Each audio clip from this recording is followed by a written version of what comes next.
State of Mind. I'm Paul John Dykes, and today I am delighted to be joined by Lloyd Patrick Jepson and by Kevin McCluskey. We are talking about Celtic 4, Livingston 2. Kevin McCluskey, talk about trying to be the architects of your own demise. That was a topsy-turvy performance, was it not? Yes, definitely. God, I'm just relieved at the end of it.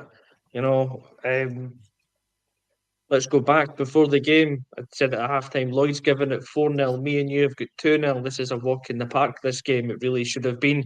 You're playing against the worst team in the same division as you. I know it's a cup game, makes it slightly different, but you're still playing the worst team.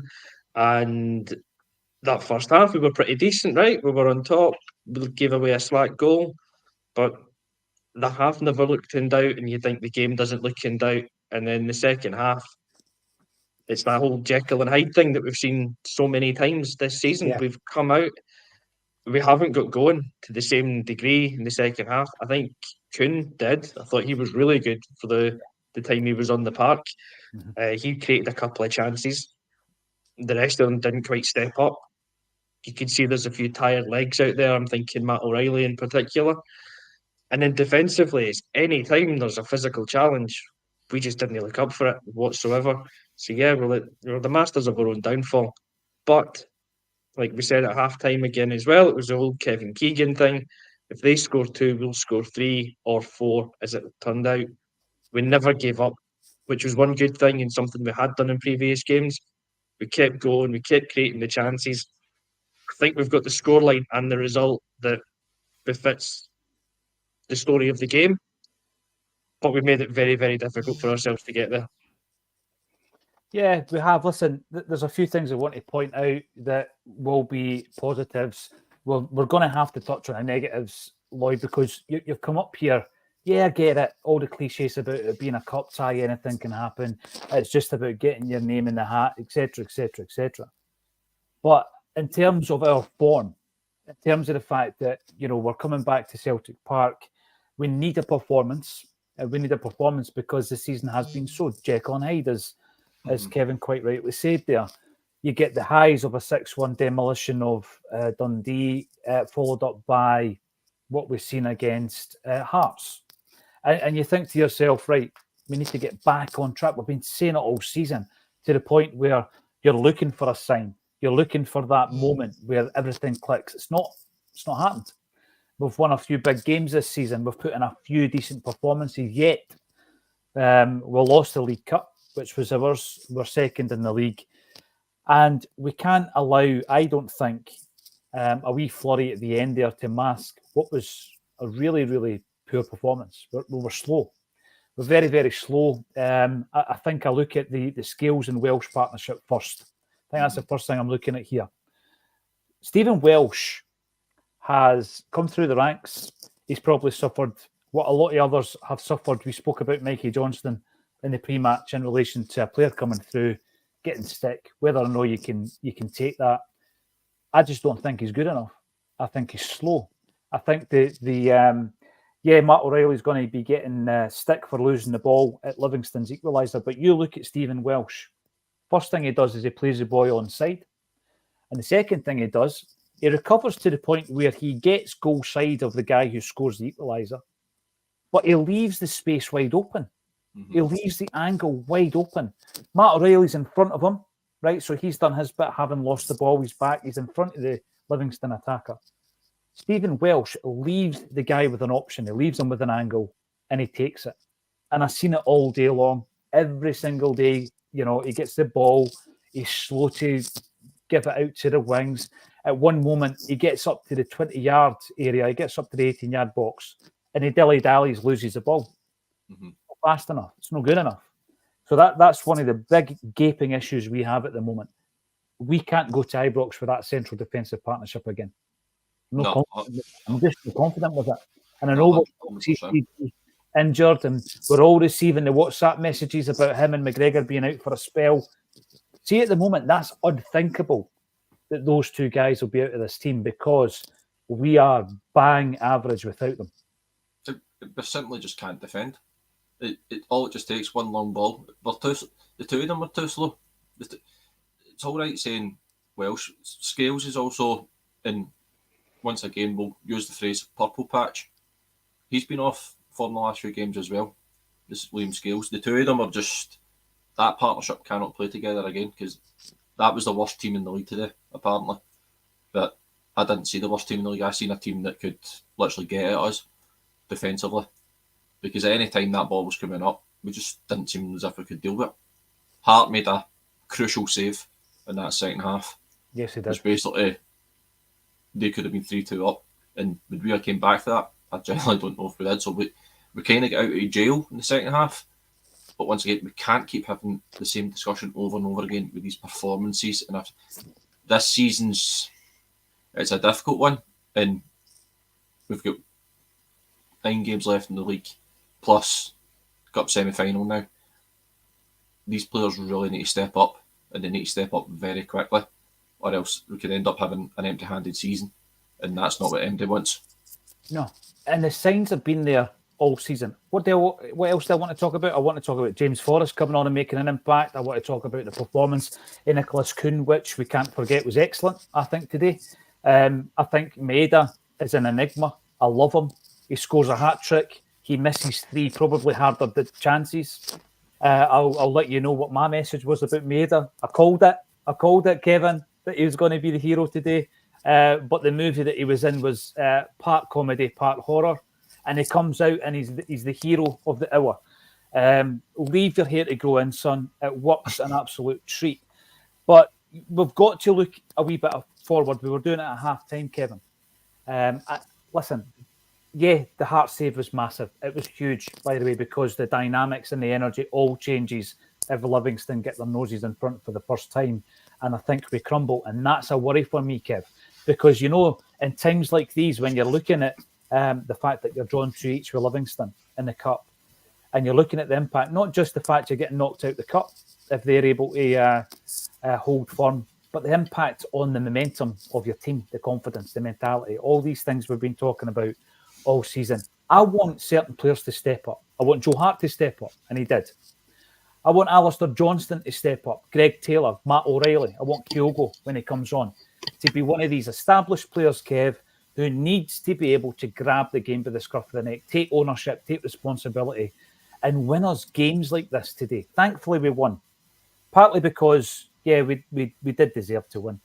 Partly because we were up against a really poor side, Kev. But I'm seeing worrying signs. I'm seeing worrying signs in the midfield. If we don't have Callum McGregor back for that Rangers game or Rio Atati, that midfield's weak. If we don't have Carter Vickers back for the game at Ibrox, that defence is weak. This concerns me. We spoke about at half-time planning for the game. Not taking your eye off the fixtures in between, but planning for that next game, because that's crucial in the league race. That is massive. I'm not confident with my defence. I'm not confident with my midfield. And I was looking up top and I said, take Ida off at half-time. We did take him off. Kyogo comes on. But, you know, there's problems all over that park at the moment for me, Kev. Yeah, there is. So we looked at the team before the game, and I'd said there's probably about 5 of them that are at best second choice for the position in that team. We can't afford to go into the rest of the season like that. We need to have the likes of Carter Vickers, Callum McGregor, Kyogo back, Atati as well. We need them all. We need them all to be in there, to be firing on all cylinders and going for it when we get to Ibrox, because otherwise it's really not a thought you want to consider, is it? Livingston are a bang average team. They're probably below bang average. To be honest with you, they're not very good at all. But what they've got is they've got physicality, which we don't have. And an analogy I was trying to put into the chat with the fabled Acsom one is it's like when you played for your youth team when you were a young boy. I got a game because I was left-footed and I knew that. It was the only reason. The other 10 boys in the team were the tallest, the biggest that we got, because it was a very physical game and you just played it long ball. That's what Livingston do against us. That's what loads of teams do against us. That's what Rangers will do against us when we go and play them. They will play the most basic form of football, and we don't have an answer to it. The back 2 that we had today were absolutely dreadful for the game, to be fair.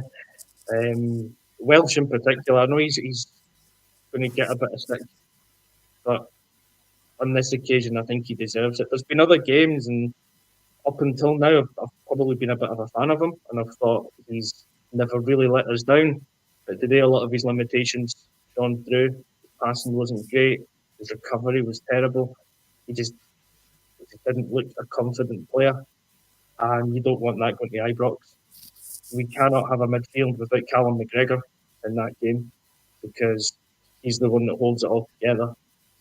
If we don't have him, we really need to change the shape and try and become more defensive or accommodate for that somehow. We can't try and play the way that we've been playing without him. It's not going to work.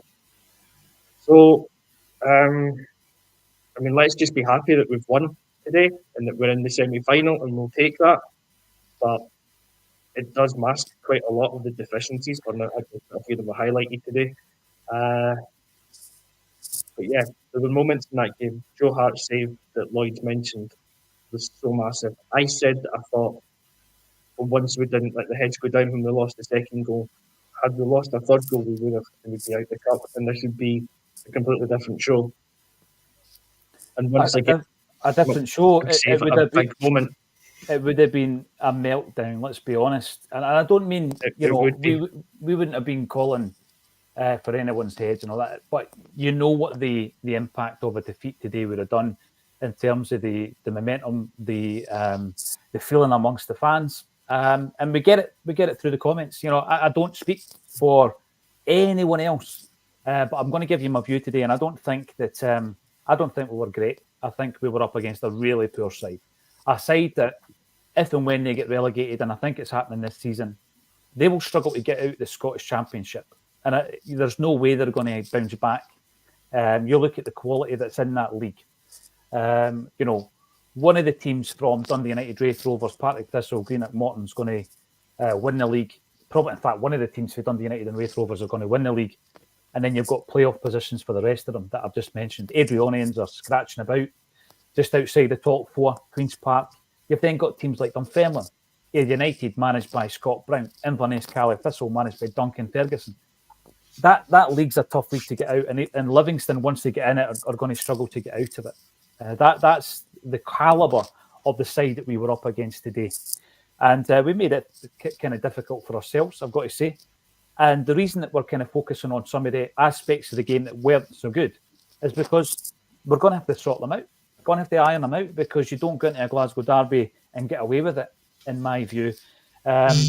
We don't know at the moment the length of time that Carter Vickers or McGregor are going to be out. And I think that that's going to be absolutely key to our decision-making over the next few weeks. If, Scales and Welsh were a no-nonsense partnership, a backup partnership that you think they're going to do us for the next 3-4 games, 5-6 games, fair enough. I don't need the big sexy signings. I just need to get the job done. I don't think they're solid enough. This is my concern here. I actually shared with you guys, you watch for Welsh going down. You watch for him getting an injury, right? Because this is what tends to happen, and he doesn't finish the game. And quite frankly, I would have liked to have seen Lagerbielke. I would have liked to have seen our hand forced, and for Lagerbielke to come on and get a look at him. And at one point, Welsh was holding, I think, his hamstring near the end of the game. It looked as though he would finish it.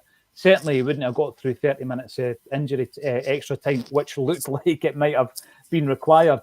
We're going to have to try Lagerbielke, Lloyd. We're going to have to try him. Even if we're giving him a half hour of a game, we're going to have to make sure that should he be called upon for Ibrox, he can take it. I mean, we know he's played there already. He played really well alongside Liam Scales there in the first game. But it's a big concern for me. Yeah, it's a concern for me as well. But at the minute, I'm not even concerned about Ibrox. I'm just concerned about St Johnstone coming to Celtic Park next week as well. More than that, because if I see Welsh and Scales starting again, you kind of generally dread to think what could possibly happen, because you lose any more points before that Ibrox game, it's done. It's done, because you just can't recover from it, because the games will start dwindling down. That's what happens. You run out of track. You run out of games. We've still got Livingston away before we face Rangers at Ibrox as well. But these are the things. I'm not deliberately trying to be doom and gloom. We're through to the semi-finals of the Scottish Cup. But if Livingston can score 2 goals at Celtic Park, St Johnstone are capable of doing likewise. Livingston are capable of doing it in their own patch, as are Rangers at Ibrox. This is my concern. Let's get the thoughts of the audience, those in the comment section, the thoughts from the terraces. 1400 live. The Kurgan, why is Kyogo so far back? You were obviously typing during the game here, the Kurgan. We created chances for Ida, and yet Kyogo comes on, and he's the one trying to create most of the chances. Is it him or VR?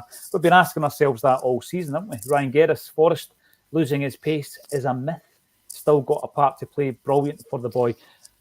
We're in a situation, Kevin, where Jamesy Forrester is our second choice right winger, and Nicholas Kuhn's our first choice.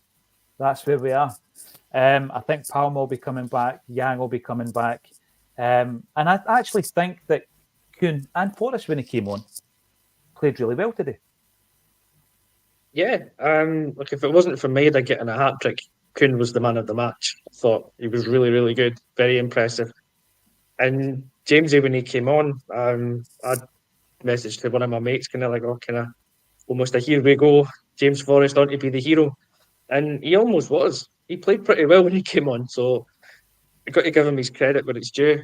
Apparently, Brendan Rodgers still rates him as the best right winger at the club, so why he doesn't start him in that case, I don't know. But he made a bit of an impact today. He did well when he came on. It's not the ideal situation, though, I don't think, for us to be at this point in the season and still having to go back to the well and hoping that James Forrest can be the one that turns it round for us in certain games. Hopefully, though, this is the start of something for Kuhn, because he was really impressive. And maybe this is the game where after this he can get a bit of confidence and momentum in his performances and kick on from there. You never know. Well, we're going to go through quite a few of these comments, and I think that we're going to have to focus a fair bit on Maeda. I'm going to say we're going to have to focus. He deserves us to focus on him. Maeda, what an enigma, right? He scores a hat-trick. And I was saying to you guys during the game that it took me back. Here we go. I'm going to be accused of saying Maeda's as good as Zidane. It took me back to the Zidane documentary, a 21st century portrait, which was soundtracked. The score was written by Mogwai. I spoke to Stuart Braithwaite about it when I interviewed him. It's on the channel. And I was saying to you guys, if you were to do the same with Maeda, follow him for 90 minutes, it really would be part comedy, part horror. And then he would be the hero at the end of the film. And that's what happened here. I mean, the chance where it went through his legs, Lloyd, the chance where he's in front of the goal and it goes through his legs. I love Maeda. I absolutely love every facet of Maeda's being, right? He scores a hat-trick today and he misses 3 sitters. He's absolutely enigmatic. But I've said it before and I'll say it again. He would start every single week for me. He would start every week. Is there an argument to say that maybe we should be deploying him down the centre somehow? Because he's got it in him. He does have it in him, Lloyd. And he was the hero of today. I mean, brilliant for Kyogo to come on and get his goal as well. But we need to focus on the performance he made. I mean, he can be a frustrating character at times, but I think he gives more positive than negative. Yeah, 100%. It's with Maeda, you kind of know what you get now. You know he's going to miss 4 or 5 absolute sitters, but he can score an absolute worldie. And you're just happy if he puts the worldie away. But to get 3 good goals today from him, I'll take that all day long. But the one that he missed through his legs, just for me, you just had to laugh at the end of the day. Yeah, I know obviously it's frustrating, and you're watching during the game, you're like, why did you not put it away? But if you don't laugh, then you're just, you know what I mean? It's Maeda down the middle. It could happen. We've seen it in pre-season. But the thing is, O can't even get on through the middle, so what chance has Maeda got as well? O has dropped right down the pecking order, isn't he? I know he was on the bench today, but when you're chasing a game like that, you think you could maybe change the shape a wee bit, Kev, but bringing on O and having 2 up top with Kyogo, the big man, little man, that whole thing, he's out of the picture. And it sounds to me, or it seems to me rather, that Brendan Rodgers doesn't fancy him, does he? Nah, it certainly looks that way. He's pretty much played anyone else that he can at times to avoid playing O. By the looks of it, I don't think he rates him. Don't think he fancies him as a player. Which is a bit of a shame because I do. So for me, it is a shame. I like him. I think he's got ability. I think he's got raw ability. But he's one of those players that needs to have a run of games to show what he's got or to show that he doesn't have it. But at the moment, we'll just never know because he never gets the chance. And now with Maeda coming in, that's him further down the pecking order. So I wouldn't be surprised if he was one of many players to leave in the summer because I think there'll be a big reorganisation of the squad and he hasn't played enough minutes to suggest that he'll hang around for next season. As for Maeda going through the middle, I think it was Yokohama that he played through the middle in pre-season and scored his hat-trick. Could have had about 6 or 7 in that game as well. Yeah. Lloyd said there, you know what you're getting from Maeda, but you don't know, do you? That's the thing. You just don't know when. In a sense, you do. you know that you're getting something completely unpredictable, and it could be the great Maeda that you saw today that scores 3 goals, or it could be the pulling your hair out Maeda that you also saw today that misses 3 sitters. I don't know if he'll get a chance to do the middle, and even if he did, I can't help myself today but being a little bit negative with some of these comments. Even if he did, would you trust the team to give him the service? Because we spoke at halftime about all those cross balls that were coming in that were perfect for Kyogo, and as soon as Kyogo comes in, we stop doing it. I know. Mm-hmm. And it's so frustrating the way we're playing at the moment. But I wouldn't be against the prospect of Maeda through the middle because I think he could terrorise defences just with his work rate alone through the middle. And maybe it gives us a wee bit different options out wide as well with other players coming in. See, the big thing for me as well, Kev, we're speaking about the wings. The wings for me were a positive. I thought Maeda and Kuhn were the 2 best players on the park. Another positive was the fact that Kyogo comes on, scores a goal. Obviously, the biggest positive is we get the win. Kelly coming on again and getting minutes. That's a positive. Joe Hart, again, you'll remember him for his save. There was a moment where he started a counter-attack with a punch, and the move started with Joe Hart being able to see the out ball, which I think was Iwata. I thought Iwata played pretty well as well. There's a few comments coming in about Matt O'Reilly. I'm going to tell you my take on that. And so there are positives. There absolutely are positives. But my biggest concern is the central defensive partnership. I can't see it working. I think it can be bullied. It can be got at. And even sometimes the basics like the position in the Welsh when he finally gets back after Matt O'Reilly lost the ball. You've left the space there. 2 yards of space. Close it up. Same thing happened in the with the first goal, with the space between Alistair Johnston and Welsh. Close it down. Give the guy a tough angle. Otherwise, you're giving him a blank canvas to throw the paint on, if you like, and create their own masterpiece. It was poor, really, really poor defending by Welsh. I'm even of a view now where Alistair Johnston's a better centre-half for me. You know, Alistair Johnston's a better centre-half. You can love or loathe Tony Ralston, but I tell you one thing, right? He overlaps, he gets balls into the box. And Johnston, I think, tends to play more of a deep pass into the box. I would go with Johnston at centre-half. I just don't think that it's strong enough for Welsh. And he looked as though he'd maybe pulled up near the end of the game. Coffee, they said Livy is the worst team in the league. We said it as well. What does that make us? They are the worst team in the league. They are. And this is why I'm not getting carried away with beating them. Because they scored 2 goals against us at Celtic Park. And it took until 85 minutes for us to go 3-2 up. They are the worst team in the league. Yet, if Joe Hart doesn't make that save, they're beating us 3-2 going into the closing stages. And that's where it starts to get difficult. And actually, when they get relegated, which I think will happen this season, they're going to spend a few seasons in that championship because that's a strong, strong league. It's a difficult league to get out of. Paddy Lavery, great game for a neutral to watch, but absolutely, it's one of the ones I can't even look at it from that angle when I'm watching a game like that, the back to forward games that Celtic are involved in, because I just can't. I can't look at it as a neutral. A bit of a Maeda magic to save us, says the Kurgan. Yeah, absolutely, and he's the man of the match, without a doubt. Anyone slagging off Maeda before slagging off Rodgers needs their head checked. And Ryan Geddes, back in to say we're too slow to transition from defence without CCV. But other than that, good game. Right. That's one of the biggest problems for me with that partnership. Right. Now, from time to time, Lloyd, Skills goes on a decent run. Right. Mm-hmm. And he breaks the lines by doing that thing that Ayer used to do so well. And he carries the ball. Right. And that can transition you from defence to attack. It's a great way of doing it. Welsh can't do it. You've seen what happened. He got a nosebleed when he hit the 18-yard line. He pondered. He lost the ball. We're not good enough transitioning from defence to attack without Carter Vickers.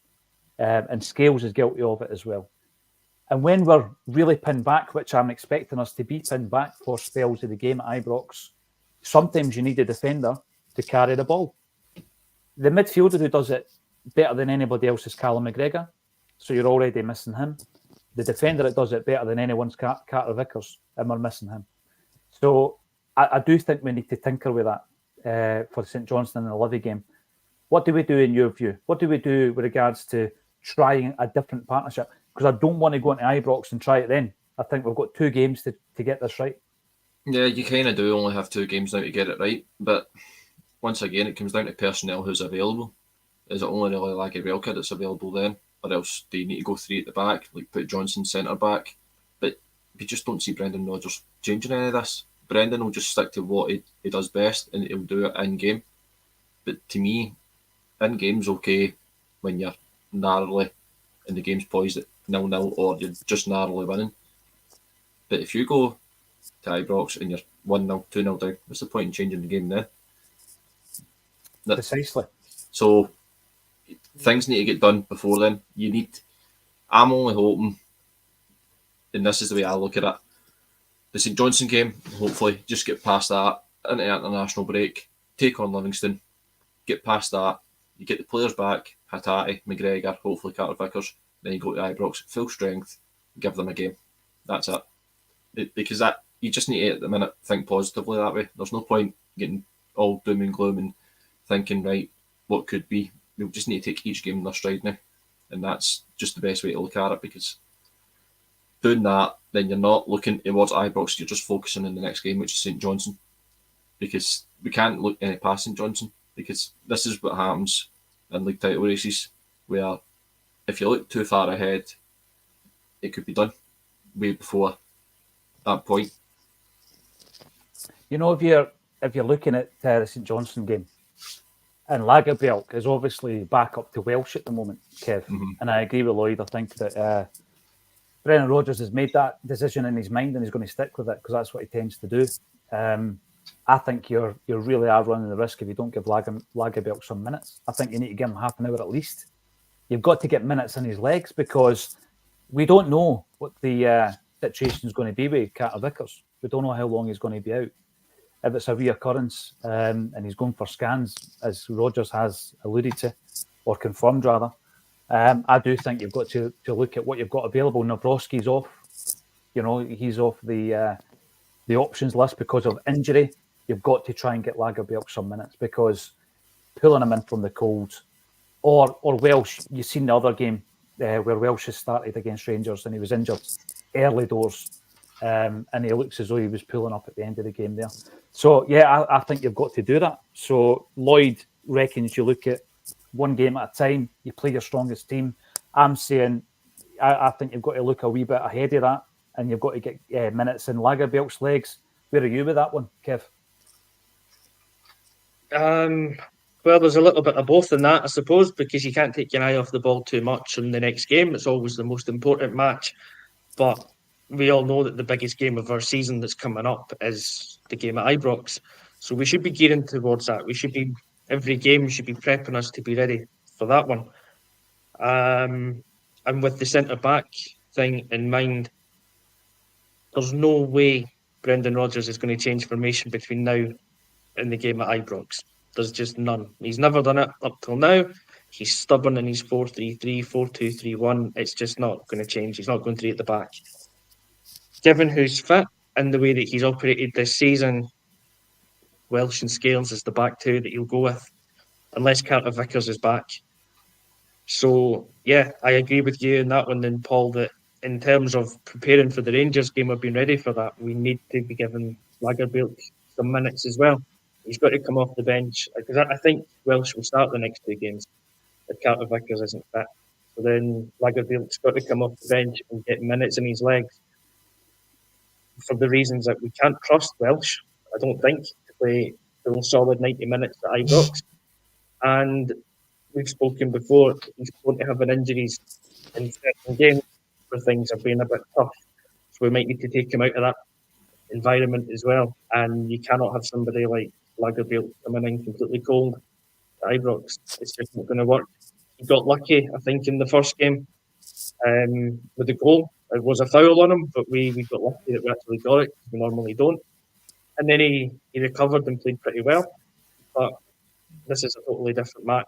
So we need him up to speed for it. Yeah, so I think that's what I would do. And we've seen it actually this season as well. Like, Rodgers has done it. He's made changes on the hour mark to take players off and give others minutes and put it in their legs. So I wouldn't be surprised with that. Yeah, absolutely. Gaping hole, says Mickey Moynihan. Gaping holes in our defence today, but job done. Absolutely, yeah, you're right. Maeda could have had 2 hat-tricks today. It puts me in mind of Bratback. Remember that game that Bratback scored 4 goals and he could have scored 8? David Cooper. Against Kilmarnock, wasn't it? It was, aye. It used to be the biscuit tin that's held us back. Now it's money in the bank that's more important than the team. Bear in mind, there's people at that game today who empty their bank account every single month they watch Celtic. They don't wake up with 18 quid in the bank a lot of the time. There's people out there who put Celtic before many, many other aspects of their life. And that's the frustration when you look at a club sitting on massive cash reserves. You think to yourself, come on now, because the fans are there for you. People go on about Dermot Desmond running the club. Yeah, he does. But he's only the major shareholder. He doesn't own the club. Owns what, 36% of the shares? Celtic fans own more. Celtic fans own more shares than he does. Not one individual Celtic fan, of course. But, you know, we're in that situation where these decisions are made by one person and one person only. That's why Brendan Rodgers is in the job, isn't it? Individual brilliance from certain strikers saved the day today. Yeah, there was an element of that, absolutely. Rodgers' tactics are a bit too passive. Henrik McLaughlin, Liam from Celtic Down Under, will be buzzing at Maeda. Yeah, he will. That's one of his best topics of conversation, and we'll be speaking about that on Tuesday. Stephen Kennedy asked the question, what mistakes has Lagerbielke really made to deserve this? None, I don't think. And I don't know if you're reading my energy levels from afar, but AGSC is saying, someone buy PJD a whisper and a coffee. I would love that. If you want to do it, let us know in the comment section. If not, then you can always come and see us when we are live at Gracie's next month with Paddy McCourt. Ticket link underneath the video. It's just been a long time since I've had a whisper. That's a chocolate bar I miss over here. Oh, don't get them. Get them in Hungary. No, don't get them. Nice with a hot brew. Yeah, whisper. Oh, I can't beat it. Whisper goals are better. Nice. No. I'm going to go retro. I'm going to go retro. I'm going to go Karamak. Give me a Karamak and a cup of coffee any day. Thank you all for getting involved. 1500 live on the full-time bulletin. Come and see us live at Gracie's. As I was saying, Paddy McCourt, he's not been on a live stage for 5 years. So, yeah, it'll be great to catch up with Paddy, the Derry Heli. There are some tickets available. Come along and see what we do. Lloyd will be there. One of these days, Kevin McCluskey will be there as well. Thank you, every single one of you, for getting involved. Enjoy the rest of your weekend. Hopefully, you'll get a wee look at the Easter Road match as well, and that will make it an even better evening. Let's hope. So anyway, Lloyd Patrick Jepson, Kevin McCluskey, thank you for joining me on a Celtic State of Mind.